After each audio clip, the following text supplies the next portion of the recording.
So I just said this out loud and we figured it was worth recording that one of the hardest parts about fire cooking is fire tending and fire watching. It is a constant job that takes a lot of more time and care than you'd like to think if you don't want to just burn the heck out of whatever you're cooking.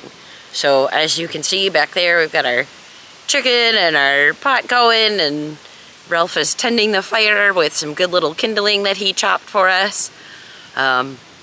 But it is I think, unless you're just boiling or, you know, yeah, pretty much unless you're just boiling, it's a challenge to keep the fire going, to not just burn the heck out of the outside of whatever you're cooking. Yeah, for roasting, again, we want a little lower, we want smoldering. The type of wood we have up here, again, is mostly buckthorn and hardwoods. In here we had some birch earlier. We have some cedar, which might give it a funky flavor. I don't know. It's hard because I don't know everything coming in. Let's move this way a little bit. Yeah, okay.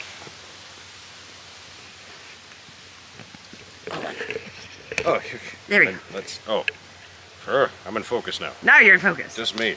Where was I? Yes, so you want it lower and slower. We have some hardwoods. It's going to give everything a great smoked flavor.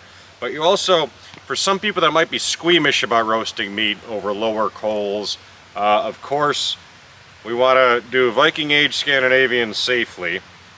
So we want to cook everything up to temperature. When you get it up to temperature, you're going to kill the germs, you're going to kill the salmonella and various foodborne illnesses. So we're still cooking it up to temperature. We do bring out our modern thermometer to make sure. So in the beginning, when you might get a little squeamish about raw meat just kind of sitting out in the open, we're cooking it up to temperature and killing all that bad stuff. So we're going to be safe, but you do want it low and slow. Again, we're boiling, so we want hotter. That's why these meals complement each other, because the hot is offset, and then we're going to have an offset heat. And then, yeah, we're going to be tending this thing all day. And that's when I started in the SCA, I was tapped as what they used to call a fire monkey, to help the cooks deal with the fire, because I was a little fire bug when I was younger and I used to play with the fire all the time. So I was tapped to fire monkey, so I've been doing this a long time. You can see right now we have a bit of fire. I got to do some more under the pot, get some more smaller stuff under there again. It's constant. When people say, oh, I didn't realize you turned it back. Oh, the smoke, yeah. It'll do that. There's videos on thermodynamics and all that. Starting a fire is not the same as having a fire. And getting those good constantly. You know, you can set the fire, you can light the fire. Starting a fire means starting small, constantly going from small to big.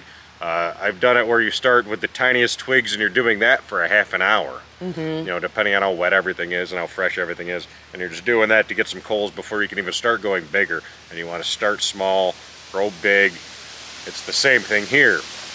We want bigger stuff on there. To get that to catch, you want to keep adding small stuff.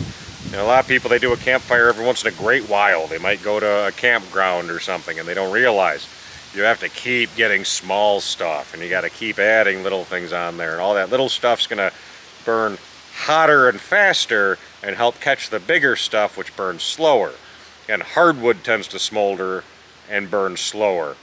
That's why it's good for smoking. That's why you use your hickory and whatnot for your smoking and hardwood chips. It's going to smolder. Of course, we'll get into smoking a whole nother time, because it's you know, these, you smoke them or you soak them in your smoker.